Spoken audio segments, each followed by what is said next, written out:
Maarja, mis hunnik see on siin? See on hunnik bändisärke, mille me oleme terve suve jooksul kokku kogunud. Mis bändid seal on? Seal on nii minevikust kui ka olevikust, mõni isegi tulevikust. Hakkame Terminaatorist pihta ja lõpetame Nööpiga.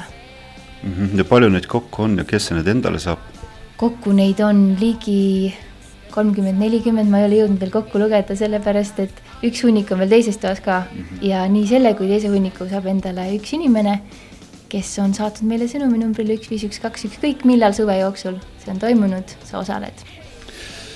Selle inimesel läheb juba raskeks, kui tal on muusikamaitse. Siin on nii erinevaid särke, ma just vaatasin neid. Aga kui tal on natukenegi sellist kogu ja hinge, siis see on vesi tema veskile ja alati saab sõpru rõõmustada. Millise bändisärk sulle endal kõige rohkem meeldib? Mulle hetkel väga meeldib see särk, mis mul seljas on, aga seda kahjuks ei saa. See on Citizens Arrest, New Yorgi hardcore skene, üks põhibände. Tuleb minu uude saatesse novembris kuulake.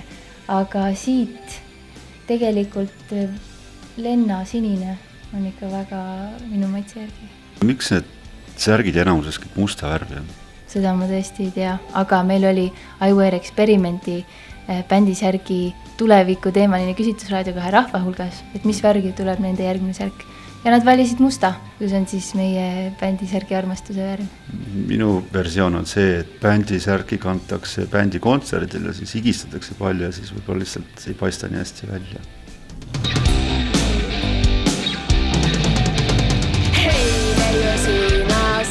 Kus su püksid on, kus on sinu seel? Hei, leiu sina seal, kus su püksid on, kus on sinu seel?